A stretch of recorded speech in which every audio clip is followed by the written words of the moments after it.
ভাই অনেক জঙ্গলি জীবজন্তু মারা হয়ে গেছে রে। আজ ভাবছি একটা বাঘ যদি শিকার করতে পারি তাহলে সত্যি বলছি খুব মজা হবে।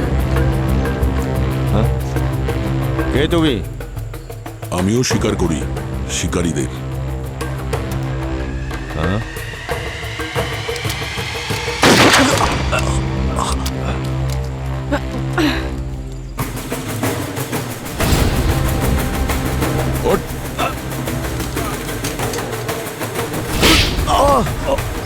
হ্যাঁ স্যার, আমরা টাকার জন্য জঙ্গলি পশুদের মেরে ওদের চামড়া, ওদের নখ, ওদের দাঁত এইসব বিক্রি করে দিই, কিন্তু আজ পর্যন্ত আমরা কোনো মানুষকে মারিনি স্যার। আমরা নির্দোষ স্যার।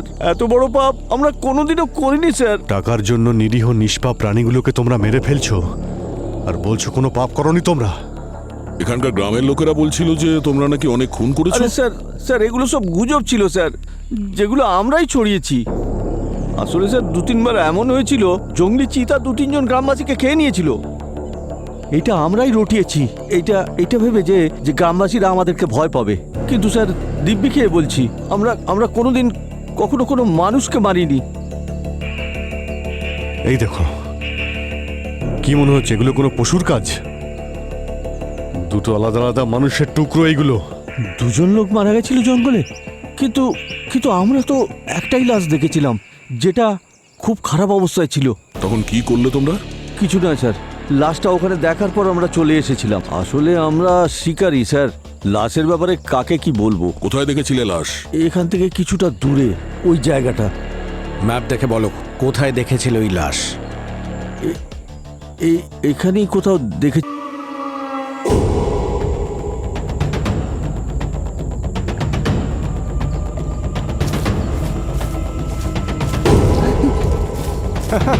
হ্যালো ফ্রেন্ডস, আমার নতুন ব্লগে আপনাদের স্বাগত। এই সুন্দর ন্যাশনাল পার্কে ঘুরতে অনেক টুরিস্ট আসেন, কিন্তু যদি আপনারা এখানে আসার ব্যাপারে ভাবেন তাহলে আপনার সঙ্গে একটা বাইনোকুলার নিশ্চয়ই নিয়ে আসবেন। শুনতে পাচ্ছিস? কি শুনছিস না? না, কিছু না। আচ্ছা, আপনাদের এখানে ট্রেকের একটা ইউএসপি বলি। কি? এখানে অনেক ডেঞ্জারাস প্রাণী আছে, লাইক লায়ন্স, প্যান্থার্স, স্নেকস, আর এদের জন্যই আরে কি বলছে? এখানকার ট্রেক। মন্টি ভাই, আরো থ্রিলিং হয়ে যায়। এগুলো আগে কেন বলেনি? আরে একে তো কিরকম আজব ট্রেক, তার মধ্যে এই সব। আমি বাড়ি যাবো। চল না। Guys, hold on. আরে মন্টি ভাই, চিল। সব সেফ আছে। আরে ভিউজ বাড়ানোর জন্য বলছি, চল। আমাদের না একটু ভুল হলো। কি? আমাদের না ওয়াটার পার্ক যাওয়া উচিত ছিল। আরে this is the adventure bro. কি অ্যাডভেঞ্চার ভাই? কি অ্যাডভেঞ্চার ভাই? এখানে তুমি দাঁড়া ভাই, সুসু পেয়েছে খুব।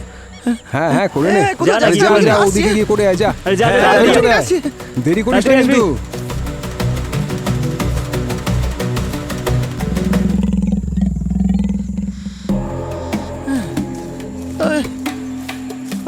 আরে ঋষি, তোর কাছে হ্যান্ড স্যানিটাইজার ছিল না?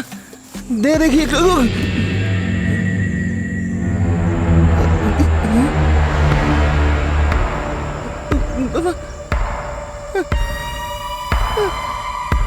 এরা কোথায় গেল? আমাকে ছেড়ে ঋষি কোথায় গেল? ঋষি কোথায় গেল? ঋষি, এগুলো একদম আমার বন্ধু।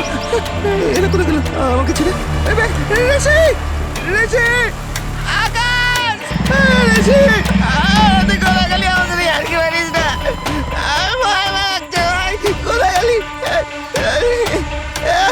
আমি তো দেখে আসছি না, আমি বাড়ি যাবো। বাইরে আইসি, ভয় লাগছে। ঋষি, আকাশ, গৌতম,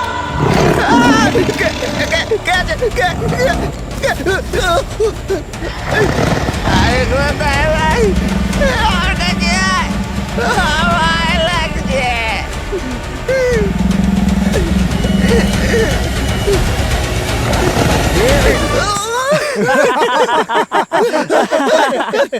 আরে ভিতু, আরে আরে ভিডিও তুই না একদম ভিতু, পুরো ভিতুর ডিম তুই। কমেডি হচ্ছে এখানে। হ্যাঁ? তুই জানিস আমার কি অবস্থা হয়েছিল? আমি তোর সাথে কোথাও যাবো না, আমি বাড়ি যাচ্ছি। আরে আরে কোথায় যাচ্ছিস? আরে এই, কোথায় এই, যাচ্ছিস? এই, ভিতু, দাঁড়া, এদিকে আয়। আরে সোজা বাড়ি যাবো।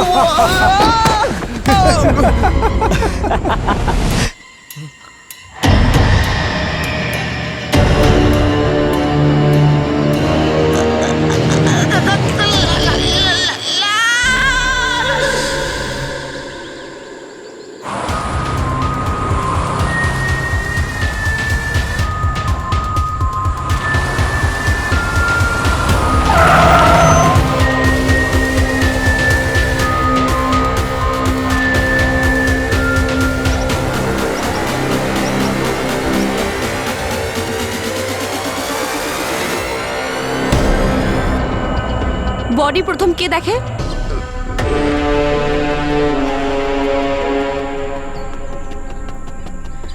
স্যার কেউ বডির হাত পা মাথা সব কেটে দিয়েছে, শুধু ধর পড়ে রয়েছে। বডি তো পচে গেছে। তোমার কি মনে হয় গার্গী? স্যার ব্লোটিং অনেকটাই হয়েছে, আর এখনো ওর ওপরের স্কিনটা খসতে শুরু করেনি। আর এটা দেখুন স্যার, এই যে পোকাগুলো রয়েছে, এদের অ্যাক্টিভিটি দেখে মনে হচ্ছে যে ও মারা গেছে অন্তত মনে হচ্ছে 7-8 দিন তো হবেই। ওর বডিতে যে আঁচড়ের দাগ আছে সেটা দেখে তো কোনো পশুর আঁচড়ের দাগ বলে মনে হচ্ছে। আর এই জঙ্গলে তো প্রচুর পশু আছে। হ্যাঁ স্যার, হতে পারে, কিন্তু আমি একটা খুব অদ্ভুত ব্যাপার লক্ষ্য করেছি এই বডির বিষয়ে। কি? স্যার বডিটা দেখছেন ভালো করে, কেমন হলুদ হয়ে গেছে, আর গোটা শরীরে এক ফোঁটাও রক্ত নেই। আর এই আঘাতগুলো দেখছেন আপনি, রক্তের কোনো ছাপও নেই এখানে। এমন মনে হচ্ছে যেন কেউ ওর সমস্ত রক্ত নিংড়ে নিয়েছে।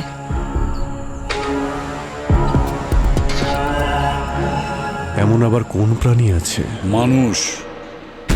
পৃথিবীতে সব থেকে ভয়ঙ্কর প্রাণী হলো মানুষ, অভিজিৎ। আর তারাই এরকম কাজ করতে পারে। হ্যাঁ স্যার, এই বডির হাত পা মাথা এত প্রিসাইসলি কাটা হয়েছে যে এই কাজটা কোনো পশুর পক্ষে সম্ভব নয় কখনোই। মানে কোনো ধারালো অস্ত্রের ব্যবহার করা হয়েছে। You right sir. এখন যদি সালুকে স্যার থাকতেন তাহলে। গার্গী, এখানে ডক্টর সালুখের নাম নেওয়াও বারণ, আর সেটা তুমি জানো। ডক্টর গার্গী, একটা কথা বলো, এর মৃত্যু গলা কাটার পরে হয়েছে নাকি মারা যাওয়ার পরে এর শরীরটাকে টুকরো টুকরো করেছে? স্যার এটা এই মুহূর্তে বলা খুবই মুশকিল, তবে ধরে কোনো অ্যাটাকের চিহ্ন তো পাচ্ছি না। একবার অটপসি করে নিই, তারপরেই আমি কিছু বলতে পারবো। কিন্তু স্যার তার জন্যও বডির বাকি পার্টসগুলো প্রয়োজন।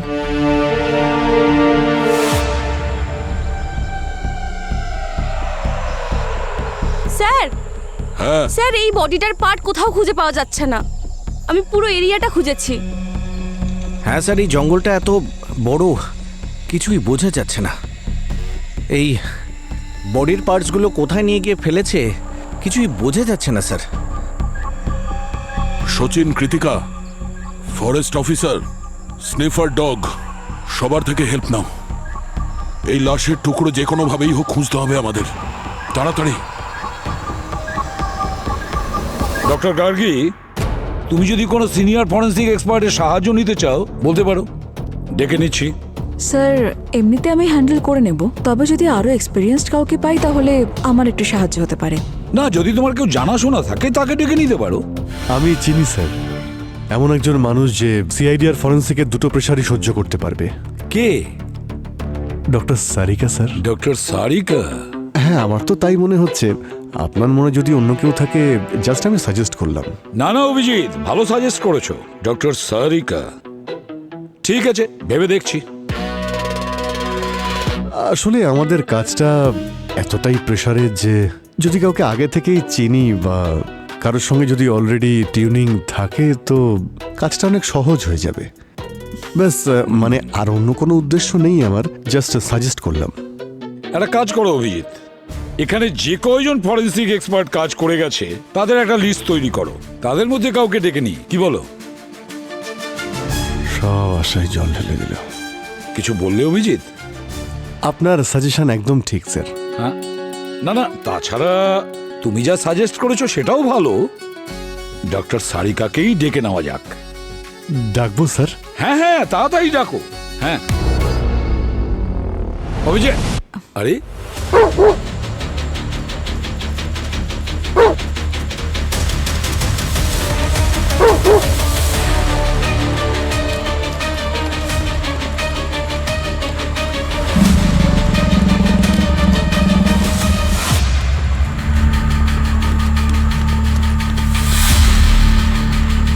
আশেপাশে একটু খেয়াল রাখবেন স্যার, এই জায়গাটা অনেক জন্তু জানোয়ার আছে। এই কিছুদিন আগেই কয়েকজন ওপর হামলা করে তাদের খেয়ে ফেলেছিল। খেয়ে ফেলেছিল মানে? আমি আপনাকে জিজ্ঞেস করতে চাই যে ওর কি কোনো হাড়ের মাংস পছন্দ নাকি কিছু একটা হলেই হলো? হাড় পছন্দ করে না ওরা, ওদের মাংস পছন্দ। শুধু মাংস, ঠিকই আছে। তাহলে আমার নাম্বার লাস্টেই আসবে। কৃতিকা, হ্যাঁ স্যার। তোমার নম্বর আগেও আসতে পারে, একটু আশেপাশে নজর রাখো আর ওপরটাও খেয়াল রাখো।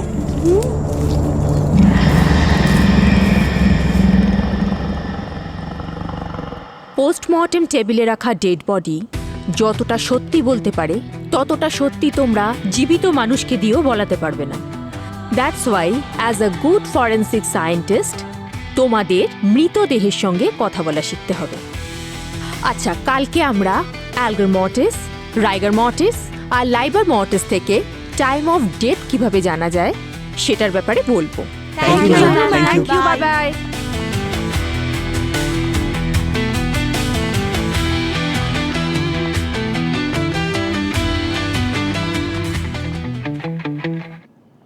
হ্যালো সারিকা।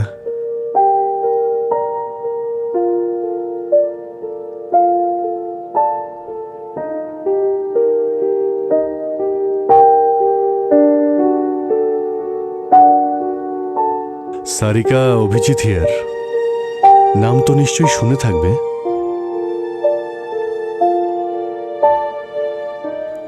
এখানে কি করছো তুমি? কি কি করছো? Excuse me. না হ্যালো না হাই, কেমন আছো না জিজ্ঞেস করে সোজা কি করছো?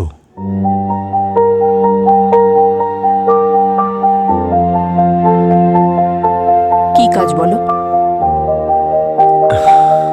কাজ তো অনেক আছে তোমার সঙ্গে সারিকা। আই মিন আমার তোমার হেল্প চাই। আই মিন সিআইডির তোমার সাহায্যের প্রয়োজন। আমার কাছে তোমার জন্যও সময় নেই, সিআইডির জন্যও নেই। এক মিনিট সারিকা, অ্যাকচুয়ালি একটা কেসের ব্যাপারে আমি তোমার কাছে এসেছিলাম। তুমি এই ছবিটা দেখো। এই মৃতদেহটা আমরা জঙ্গলে পেয়েছি। একে তো মারার আগে সব রক্ত বের করে নিয়েছে। হ্যাঁ, আর ওর বডি পার্টগুলো জঙ্গলে ফেলে দিয়েছে। দেখো, আমাকে এসবের মধ্যে টেনো না। আমি সিআইডি সেই চাকরিটা অনেক আগেই ছেড়ে এসেছি। আমি এখানে স্টুডেন্টদের পড়াই, and trust me, I am very happy. আচ্ছা, তুমি শুধু নিজের আনন্দের কথা ভাবছো, আর বাকিদের কি হবে? আই মিন সিআইডির তোমাকে প্রয়োজন সারিকা, তোমার হেল্প চাই। সিআইডিকে বলো অন্য কারোর হেল্প নিতে। সারিকা, সিআইডিতে তোমার থেকে বেটার কেউ নেই। এটা আমিও বলছিলাম স্যার। এসিপি স্যার, স্যার আপনাকে দেখে আমি এতটাই খুশি যে ভাষায় প্রকাশ করতে পারছি না। সারিকা, শালুকের পরে সিআইডিতে এমন একজন ফরেন্সিক এক্সপার্ট দরকার যে শুধু যোগ্যই নয়, বরং তার ওপর যেন আমরা ভরসা করতে পারি। ডক্টর সারিকা, ওই খুনি একজনের বডিকে টুকরো করে জঙ্গলে ফেলে দিয়েছে। তাই ওই খুনি অন্য আর কাউকে খুন করার আগে ওকে আমাদের ধরতেই হবে।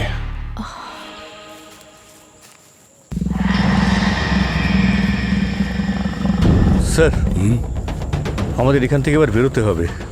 অন্ধকার হয়ে আসছে, আর অন্ধকারে আমরা পশুকে দেখতে পাই না, কিন্তু পশুরা কিন্তু আমাদের পরিষ্কার দেখতে পায়।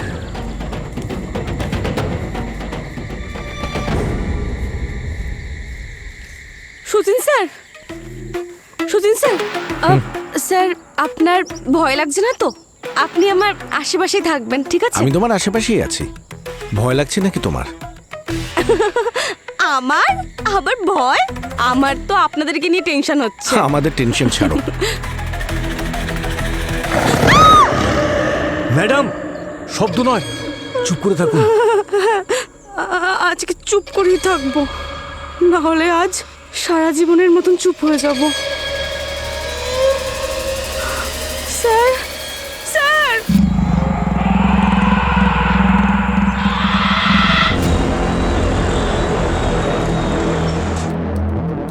Hello, I am doctor Sarika. Hi, I am doctor Gargi. অনেক শুনেছি আপনার ব্যাপারে। হোপফুলি ভালোই কিছু শুনেছো। অফকোর্স ম্যাম, সব ভালোই শুনেছি। কার থেকে? সবার থেকে। পঙ্কজ স্যার, দয়া স্যার, পূরবী ম্যাম।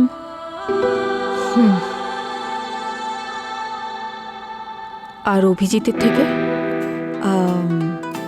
অভিজিৎ স্যারের কাছ থেকে বেশি কিছু শুনিনি। উনি একটু বদরাগী টাইপের তো, আর খুব বেশি কথাও বলেন না। পদরাগী তো বটে। এনিওয়ে, চলো লেটস গেট টু ওয়ার্ক। আমি শুনেছি আমাদের হাতে সময় খুব কম আছে, তাই না? ইয়েস ম্যাম, আসুন। ইয়া।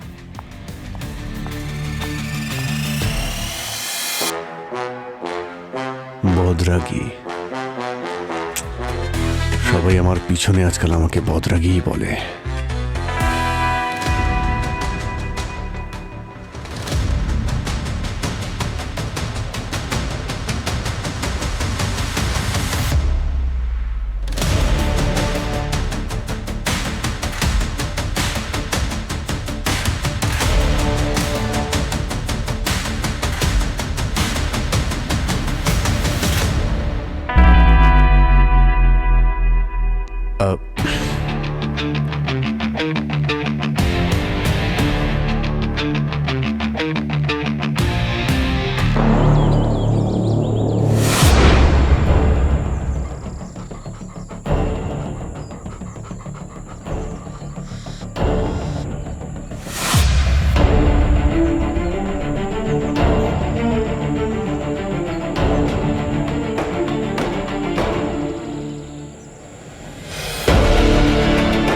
বুলেটের শেল? স্যার, একটা গ্যাং কাজ করে এখানে। জঙ্গলে চন্দন কাঠের সঙ্গে সঙ্গে পশুর চামড়ারও যথেষ্ট স্মাগলিং হয় স্যার। ওরা নিজেদের কাছে অনেক রকমের অস্ত্র রাখে স্যার। মানে ওদের খোঁজার বা ধরার চেষ্টা করছি আমরা, কিন্তু ওদের খোঁজা আর খড়ের গাদা সূচ খোঁজা প্রায় একই রকম ব্যাপার। ওরা যে কোনো সময় যে কোনো জায়গায় লুকিয়ে পড়তে পারে।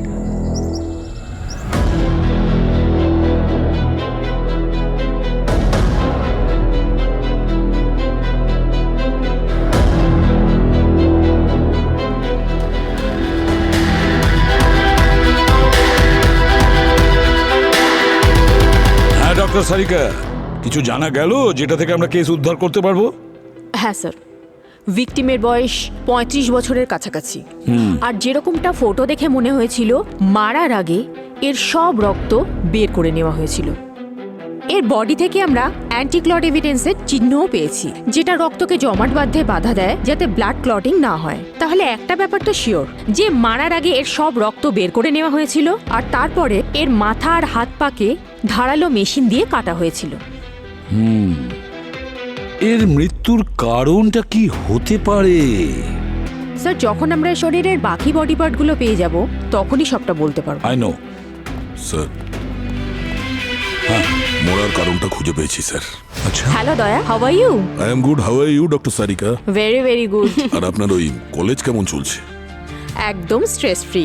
ও, hi Sachin, how nice to see you. Same here. তোমাকে তো আমি আগে দেখিনি। I am doctor Sarika. Hello, ma'am. I am Sub Inspector Kirtika. Nice to meet New you. joining. Sir, এটা খুঁজে পেয়েছি ওই জঙ্গলে। বুলেট? তার মানে এর মৃত্যু গুলি লেগে হয়েছে? কিন্তু স্যার, এর বডিতে তো আমরা কোনো গুলির চিহ্নই পাইনি। হেডশটও তো হতে পারে ডক্টর সারিকা। হ্যাঁ, নিশ্চয়ই হতে পারে, কিন্তু সেটা কনফার্ম করতে গেলে এর মাথার প্রয়োজন। এর বডি পার্ট পাওয়া গেছে? না স্যার, কিন্তু ব্যালিস্টিক রিপোর্ট নিয়ে এসেছি। স্যার, এই গুলি .315 রাইফেল থেকে চলেছে। স্যার, ওখানে ফরেস্ট অফিসার বলল যে কিছু মাফিয়া আছে যারা জঙ্গলে অপারেট করে আর কাঠ চুরি করে, আর লেবারের জন্য ওরা গ্রামের লোকেদের ইউজ করে স্যার। আর ওদের মুখ বন্ধ রাখার জন্য অনেক টাকাও দেয় স্যার, আর সঙ্গে প্রাণে মেরে ফেলার হুমকিও। তো হতে পারে যে ভিকটিম ওই লোকটাকে কোনো বেআইনি কাজ করতে দেখেছিল, সেই জন্য ওকে মেরে দিয়েছে। ওই স্মাগলারদের ব্যাপারে পুরো খবর নাও, আর জঙ্গলের সার্চ এরিয়াটা বাড়াও, ড্রোন ইউজ করো, পারলে চিরুনি তল্লাশি করো। যে কোনো পরিস্থিতিতেই এর বডি পার্ট আমাদের খুঁজে বের করতে হবে। কৃতিকা, হ্যাঁ স্যার। গত 2-3 সপ্তাহ ধরে যে কয়জন নিখোঁজ হয়েছে 35 বছর বয়সী, তাদের সবার ব্যাপারে খোঁজ নাও। হ্যাঁ স্যার।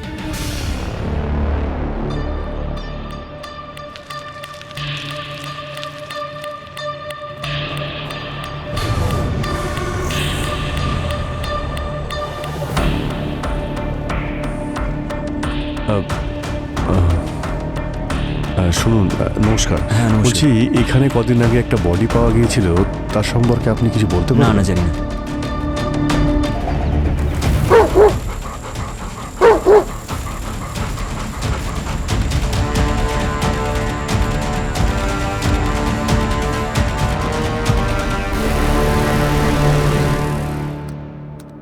দেখুন দাদা, আপনি যদি জানেন তাহলে বলে দিন, খুব উপকার হয়। আরে ভাই, এই জঙ্গল হলো শয়তানের আখড়া। এর ভেতরে একবার ঢুকলে আর কেউ ফিরে আসে না, বুঝলে? না, যদি মানে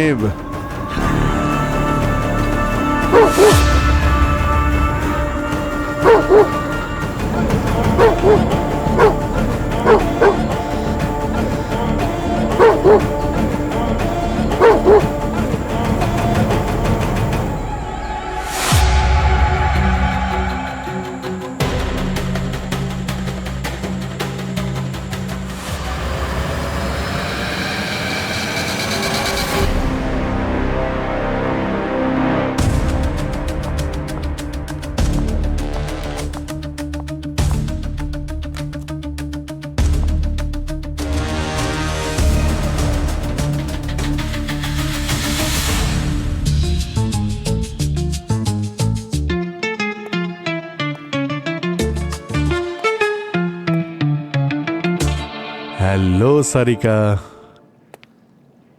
কিছু জানতে পারলে এই কাটা পা থেকে? যখনই জানতে পারবো আমি ইনফর্ম করে দেব। আই নো মাই ওয়ার্ক, তাই সবসময় আমাকে বিরক্ত করা বন্ধ করো।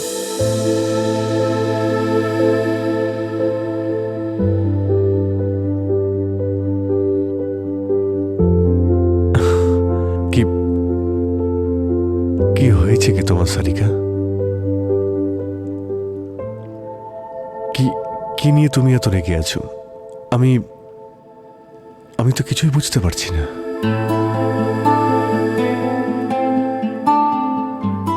তুমি কখনো কোনো কিছু বোঝার চেষ্টা করেছো অভিজিৎ?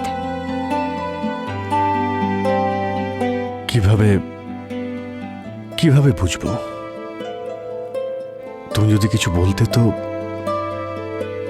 তোমার তো শুধু সিদ্ধান্ত শোনানোর অভ্যেস আছে।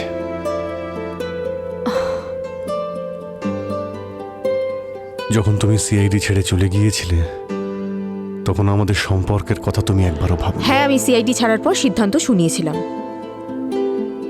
কিন্তু তুমি আমাকে একবারের জন্য বাধা দিয়েছিলে। চলো, বাধা দাওনি, ঠিক আছে, কিন্তু আমার যাওয়ার পরে একটা ফোন কল, এমনকি মেসেজ তো করতে পারতে। এখানে সবাই আমার টাচে ছিল, শুধু তুমি ছাড়া। আমি জানি তোমার মেমোরি ইস্যুস আছে, কিন্তু এত তাড়াতাড়ি আমায় ভুলে যাবে এটা আমি এক্সপেক্ট করিনি কখনো।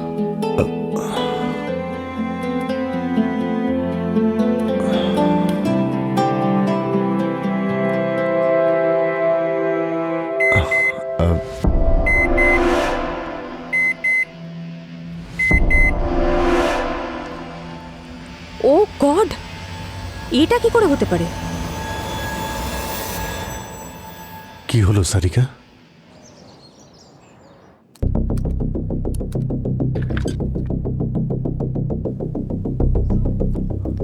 স্যার।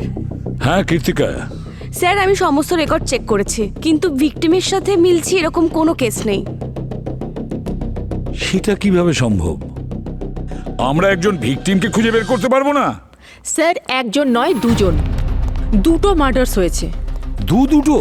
হ্যাঁ স্যার, ডিএনএ রিপোর্টে ভিকটিমের বডি আর পা ম্যাচ করেনি। ওই দুটো আলাদা মানুষের বডি পার্টস। তার মানে জঙ্গলে দুটো খুন হয়েছে। যে পাটা পাওয়া গেছে সেটা কতদিনের পুরনো? অন্তত 1 মাসের পুরনো। 1 মাসের পুরনো? সচিন, একটা কাজ করো, জঙ্গলের ম্যাপ বের করো। স্যার, হ্যাঁ,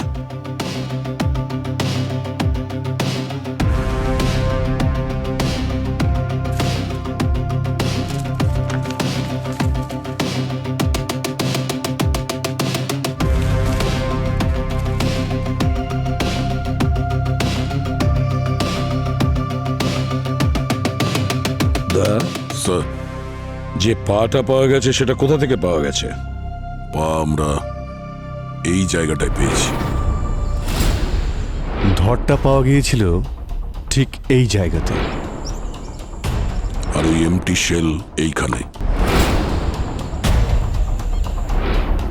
এই 3টে জায়গা তো অনেকটাই দূরে স্যার। সেটাই তো, অনেক দূরে দূরে। স্যার আমার তো মনে হয় এই সব কাজ কোনো সিরিয়াল কিলার করেছে। প্রথমে ভিকটিমের শরীরের রক্ত বের করে নেয়, তারপর বডিটাকে ছোট্ট ছোট্ট টুকরো করে জঙ্গলের বিভিন্ন কোণায় ছড়িয়ে দেয়, যাতে করে সবাই মনে করে কোনো পশু এই কাজ করেছে। সচিন, তোমার ধারণাটা ঠিকই, কিন্তু এই কাজটা কোনো সিরিয়াল কিলার করেনি। স্মাগলারদের কাজ, স্মাগলারদের।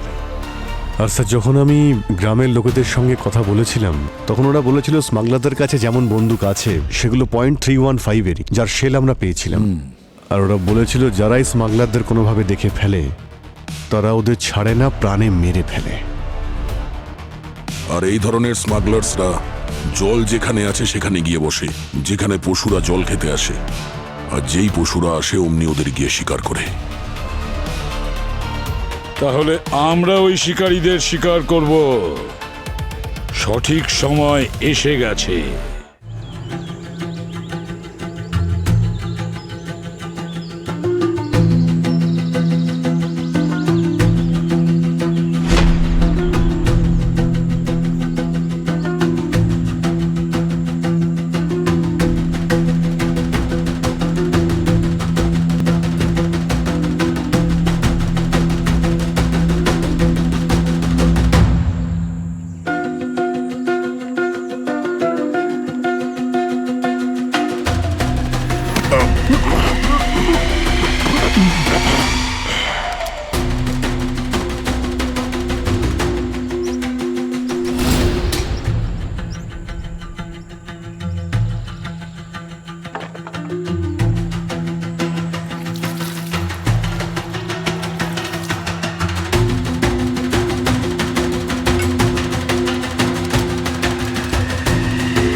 ভাই, অনেক জঙ্গলি জীবজন্তু মারা হয়ে গেছে রে। আজ ভাবছি একটা বাঘ যদি শিকার করতে পারি তাহলে সত্যি বলছি খুব মজা হবে। হ্যাঁ, কে তুমি? আমিও শিকার করি শিকারীদের। হ্যাঁ,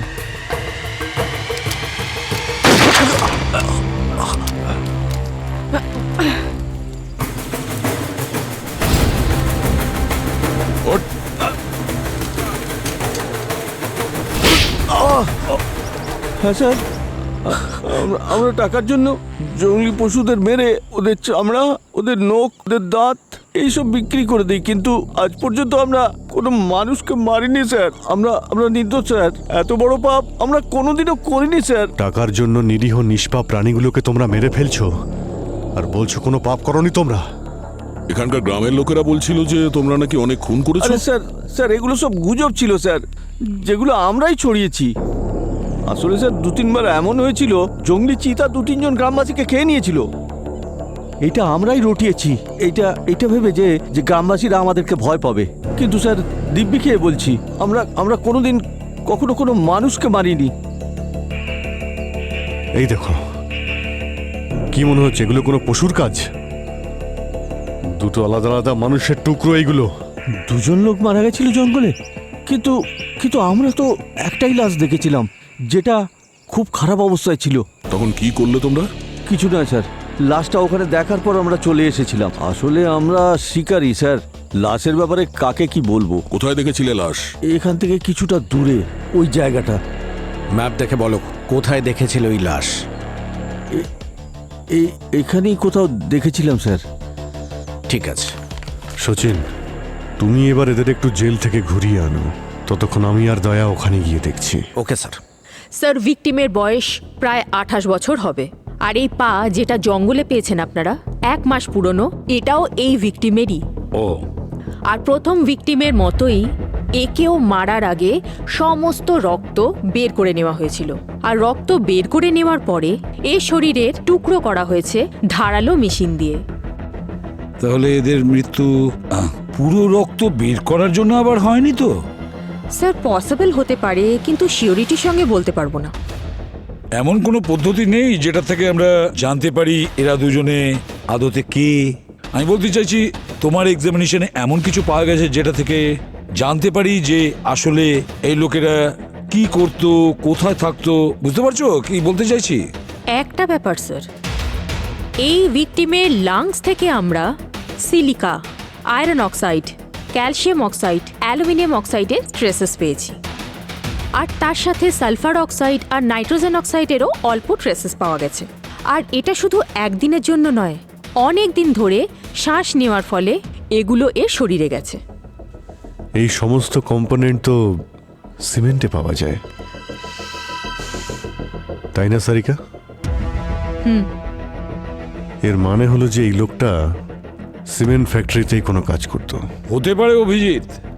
একটা কাজ করো, এই শহরে যতগুলো সিমেন্ট ফ্যাক্টরি আছে ওখানে গিয়ে খোঁজ নাও গত 1 মাসের মধ্যে ওদের কোনো ওয়ার্কার নিখোঁজ হয়েছে কিনা। এতগুলো সিমেন্ট ফ্যাক্টরি আছে এখানে, এখনো পর্যন্ত তো কিছুই পেলাম না। দেখি এখানে কিছু পাওয়া যায় কিনা। আরে ভাই, একটু শুনুন। হ্যাঁ স্যার। তোমাদের সঙ্গে যারা যারা কাজ করে তারা সবাই আছে এখানে? মানে কেউ ধরো 15 দিন বা 1 মাস ধরে আসছে না, কোথাও চলে গেছে?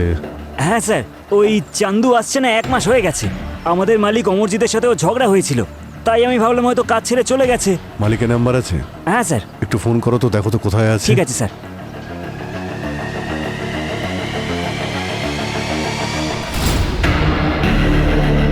এই যে শোনো,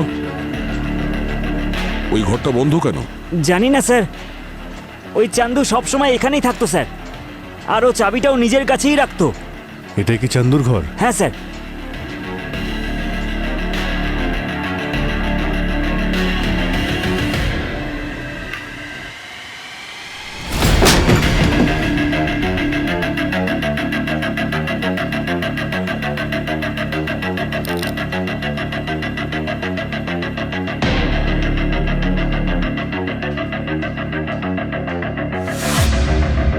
নকল মদের ব্যবসা চলছে এখানে। হ্যাঁ বলুন। সিমেন্ট ফ্যাক্টরির পেছনে এই মদের ব্যবসা শুরু করেছো? স্যার, এই মদের ব্যবসার সঙ্গে আমার কোনো সম্পর্ক নেই। আচ্ছা, লক আপে বসে যা বলার বলবে, এখন চলো। এই সর এখান থেকে। স্যার স্যার স্যার স্যার, আমি বলছি স্যার, স্যার আমি বলছি স্যার। আরে আগেই মুখটা খুললে একে এত জোরে একটা চড় খেতে হতো না। স্যার, এই অবৈধ ব্যবসাটা চন্দু জানাতো স্যার। স্যার, আমার থেকে লুকিয়ে এখানে নকল মদ বানাতো স্যার। আর যখন আমি ওটা জানতে পারলাম তখন আমি ওকে বের করে দিয়েছি স্যার। স্যার, আমার সাথে অনেক ঝগড়া করেছে স্যার, তারপর চলে গেছে। কিন্তু এই মদের ফ্যাক্টরি তো এখনো চলছে, এই কাজটাও কি চান্দু করছে? এমন নয় তো এই নকল মদ বানানোর ব্যবসাটা তোমার?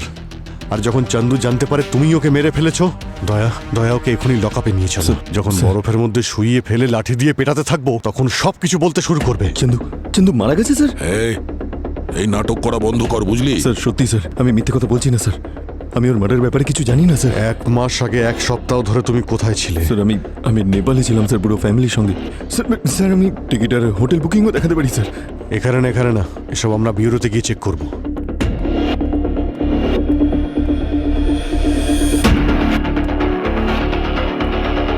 স্যার, অমরজিৎ সত্যি কথা বলছে।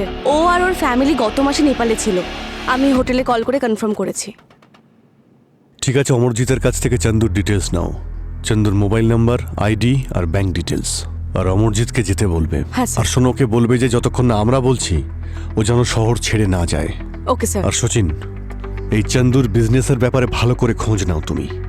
নকল মদের ব্যবসা করতো মানে কোথাও না কোথাও তো বিক্রি করতো। স্যার। হ্যাঁ স্যার, অমরজিৎ আর লেবাররা চন্দুর ব্যাপারে কিচ্ছু বলতে পারেনি, কিন্তু চন্দুর মোবাইল ট্র্যাক করে আমরা ওই জায়গাটা খুঁজে পেয়েছি, যেখানে চন্দুর মোবাইল শেষবারের মতো অ্যাক্টিভ ছিল।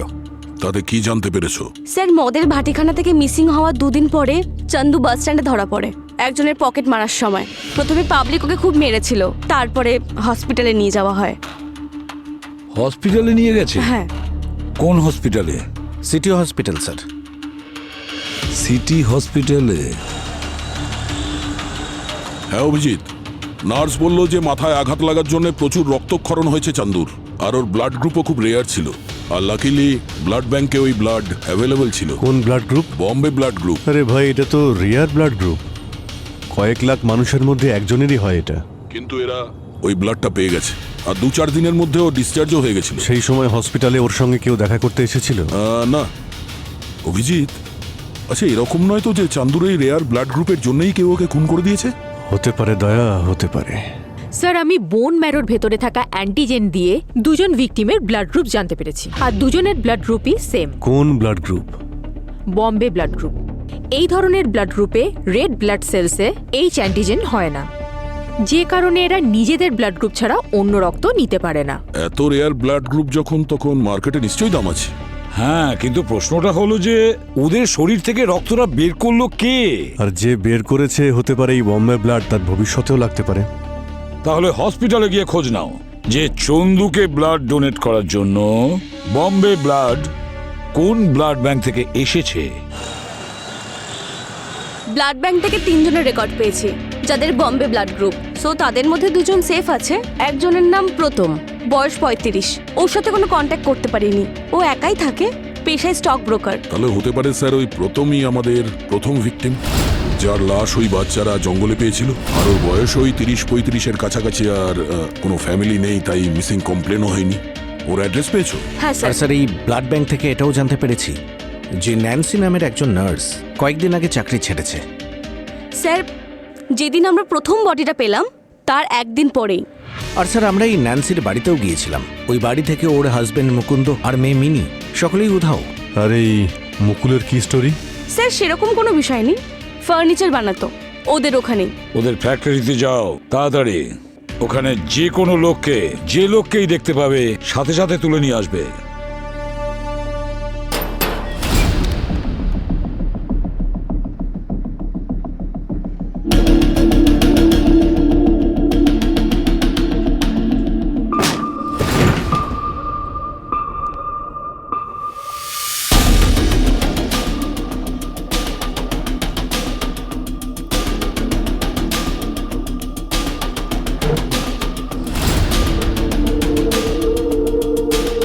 রক্তমাখা দাঁত, মনে আমি হচ্ছে চেক করছি। প্রথমের ওপর অ্যাটাক হয়েছে, মারপিট হয়েছে এখানে।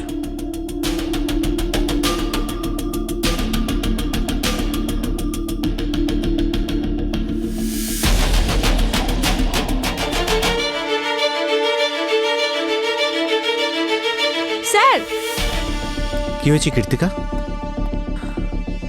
স্যার মেশিনটা এখানে, রক্ত লেগে আছে, দেখা যাচ্ছে না। হতে পারে পরিষ্কার করে দিয়েছে। হ্যাঁ স্যার। ফরেন্সিকে পাঠিয়ে দাও। Okay sir.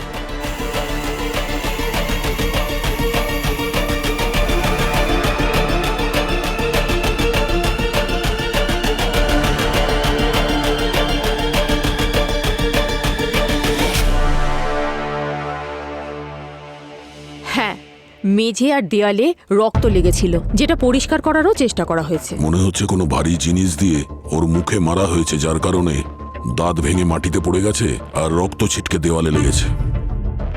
আর তারপরে বডিগুলো এখান থেকে নিয়ে যাওয়া হয়েছে আর এগুলো পরিষ্কার করা হয়েছে। জানি না, আমার কেন মনে হচ্ছে যে প্রথমকে এখানে কাটা আর মারা হয়েছে রক্ত বের করার পরে।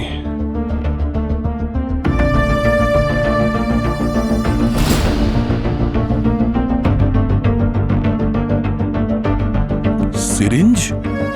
সারিকা,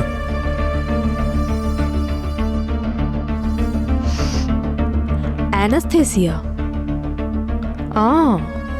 তার মানে এরা মানুষকে প্রথমে অজ্ঞান করত, তারপরে সব রক্ত বের করে নিত, শেষে কাটতো। মেরেছে এখানে, কেটেছেও এখানে, আর পরে লাশের টুকরোগুলোকে ওই জঙ্গলে গিয়ে ফেলে দিয়েছে। এত সব কিছু এখানে হয়েছে, কেউ দেখলেও না আর কেউ শুনতেও পেল না। খুব নির্জন এলাকা, আশেপাশে কোনো সিসিটিভি ক্যামেরাও নেই। পুরো প্ল্যানিং করে করা হয়েছে। কাউকে মেরেও ফেলবো, অথচ কেউ জানতেও পারবে না।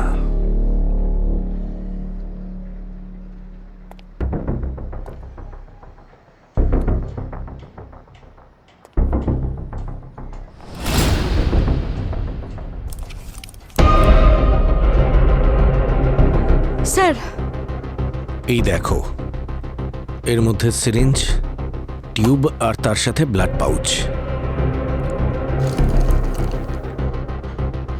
এই সব কিছু ভিকটিমের বডি থেকে রক্ত বের করতে ইউজ করা হয়েছে। মুকুন্দ আর ন্যান্সির ব্যাপারে খোঁজ নিতে হবে। একটা কাজ করি, ওর মোবাইল আর এটিএম কার্ড ট্র্যাক করা যাক, সব জানা যাবে। হ্যাঁ স্যার। স্যার, এই ন্যান্সি আর মুকুন্দ ওরা কিন্তু প্রচন্ড স্মার্ট। পালিয়ে যাওয়ার আগেই ফোনটা কোথাও ফেলে দিয়েছে, আর এখন এটিএম কার্ডও ইউজ করছে না। আর ওদের লাস্ট ফোন কল ওদের বাড়িতে ট্রেস করা তার গেছে। মানে টাকা আগেই বার করে নিয়েছে। তাহলে তো অনেক সময় লুকিয়ে থাকার সুযোগ পেয়েছে। আর স্যার, ন্যান্সির একটা ছোট মেয়ে আছে যার একটা অদ্ভুত রোগ আছে, আর এতে একটা ইউনিক গ্রুপের ব্লাড লাগে স্যার। বম্বে ব্লাড? হ্যাঁ স্যার। মা, আমার এত রক্তের কেন প্রয়োজন হয়? ভ্যাম্পায়ারদের তো রক্ত লাগে। আরে এগুলো তো সব কমিক্সে হয়। এখন তুমি একটু অসুস্থ তো, তাই তোমার ট্রিটমেন্টের জন্য একটু ব্লাড লাগবে। আর যখন তুমি ঠিক হয়ে যাবে তখন তোমার আর ব্লাডই লাগবে না, ঠিক আছে? এবার ঘুমিয়ে পড়ো তাড়াতাড়ি।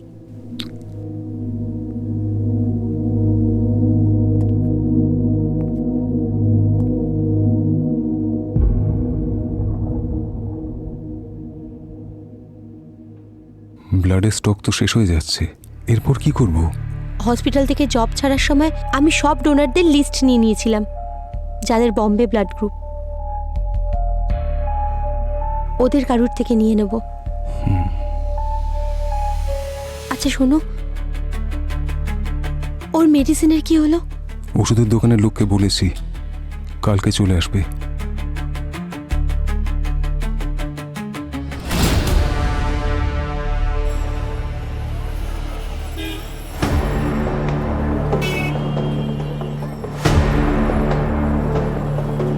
দাদা, ওই ওষুধের অর্ডারটা দিয়েছিলাম, ওটা চলে এসছে? হ্যাঁ দাদা, 2 মিনিট দাঁড়া।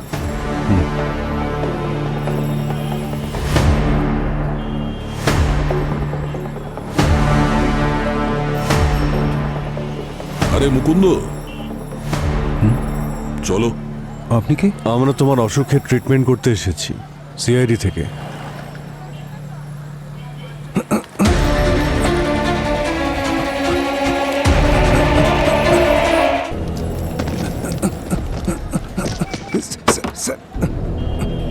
বল, ন্যান্সি আর মিনি কোথায়? বলবো না, আমার মেয়ে সম্পূর্ণ নির্দোষ। দেখ, তুই তো এমনিতেই জেলে যাবি। তুই যাওয়ার পর ন্যান্সি একলাকে মিনি দেখাশুনো করতে পারবে?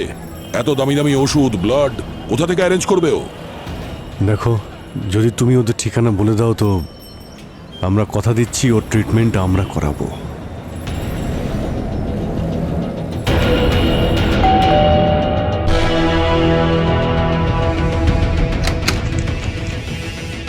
হ্যাঁ বলুন। সিআইডি।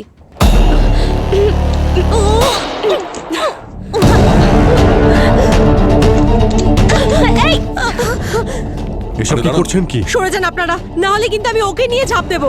কি করছেন? কেউ তো মারা যেতে পারে। ও তো এমনিতেই মরে যাবে।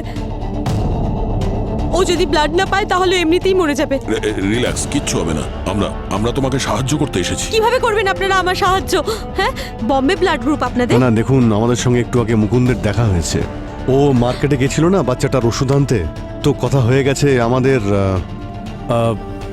সরে যান আপনারা, আমি বলছি বারবার, প্লিজ সরুন। না কৃতিকা, না না। সরুন আমাকে, সরুন আমাকে। হ্যাঁ, আমরাই মেরেছি ওদের দুজনকে। আর আমার মেয়ের প্রাণ বাঁচানোর জন্য যদি আরো কাউকে মারতে হয় তাকেও মারবো। হসপিটালের লম্বা লিস্ট দেখেছেন আপনারা? আর যদি আমাদের নম্বর চলেও আসে, কোনো বড় লোককে নিয়ে নেবে ওরা। ততদিন আমরা কি করব? নিজেদের মেয়েকে মৃত্যুর দিকে ঠেলে দেব? আর আমরা আসলে কাউকে মারতেও চাইতাম না, সাহায্য চেয়ে টাকা দিয়েই ব্লাড কিনছিলাম। কিন্তু ওই চন্দু প্রথমে আমাদের সস্তাতেই ব্লাড বিক্রি করত, তারপর আমাদের এই আর্থিক অবস্থা থেকে ওর লোভ বাড়ে আর আমাদের থেকে অনেক টাকা চাইছিল। তাহলে কি করতাম আমরা? ওকে মেরেই ব্লাড কালেক্ট করতে হলো আমাদের। আর প্রথম আমার মেয়েকে রক্তদান করার থেকে ও নিজের বন্ধুদের সঙ্গে ফরেন ট্রিপে যাওয়া বেশি জরুরি মনে করছিল। আমাদের কাছে আর কোনো রাস্তাই খোলা ছিল না। প্রথমে আমরা ওদের দুজনকে কিডন্যাপ করলাম,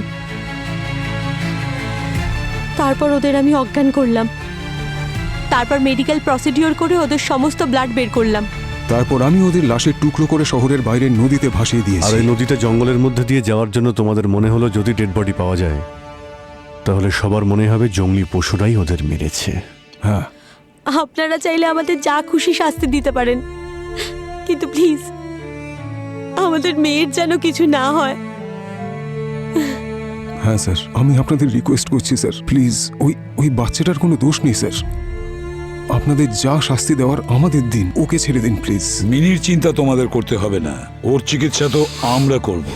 তোমরা প্রথমেই ওকে সঙ্গ না দিয়ে যে অপরাধ করেছো তাতেই ও যথেষ্ট কষ্ট পেয়েছে। Sir, hello sir. হ্যালো। আমি আপনাকে বাই বলতে এসেছি। আপনাদের সঙ্গে আরও একবার কাজ করতে পেরে আমার খুব খুব ভালো লেগেছে। তুমি চলে যাচ্ছ? দেখো সারিকা, তোমাকে আগে যেমন দরকার ছিল এখনো আছে। তুমি আমাদের এখানে জয়েন করছো না কেন? Sir, thank you for your offer, কিন্তু আমি একজন প্রফেসর এখন। প্রফেসর হচ্ছে তো কি হচ্ছে? একজন প্রফেসরের আসল জায়গা তো তার স্টুডেন্টদের কাছে, তাই না? আরে এই সামান্য ব্যাপার, আমাদের এখানেও তো স্টুডেন্ট আছে, তাই না? একজন তো ভালো স্টুডেন্ট আছে, ডক্টর গার্গী। ও অনেক কিছু শিখতে পারবে তোমার থেকে। তুমি যেও না, কেমন? কিন্তু স্যার, আচ্ছা, একটা কাজ করো, যতদিন না পর্যন্ত একজন ভালো ফরেন্সিক এক্সপার্ট পাচ্ছি ততদিন তো তুমি থাকতে পারো। কি? প্লিজ ডক্টর সারিকা, থেকে যান না। সারিকা ম্যাম, থেকে যান না প্লিজ। কি? ঠিক আছে স্যার, যতদিন আপনারা কোনো এক্সপার্টকে না পাচ্ছেন আমি থেকে যাচ্ছি। Welcome back doctor Sarika once again to CID. Okay, thank you. Sachin, চলো। Thank you ma'am. Best of lakh.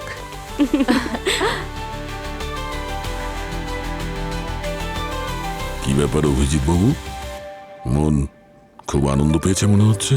কোনো নতুন কেস পেয়েছেন নাকি? না না, আমার মনে হচ্ছে এখন সবকিছু ভালোই হবে। শ্রেয়া আর ওর মেয়েও ফিরে আসছে, নাইস। আর সারিকাও আছে এখানে। আপনাকে দেখে এত ভালো লাগছে। হ্যাঁ, সে তো বটেই। তো একটা জিনিস মাথায় রাখতে হবে, এসিপি স্যার যেন কোনো নতুন ফরেন্সিক এক্সপার্ট না পান, না হলে। আরে কি দয়া, বন্ধু হয়ে বন্ধুকে ভয় দেখাচ্ছ? আরে না না ভাই, এখন যখন এসেই গেছে এত সহজে তোকে আমি যেতে দেব না।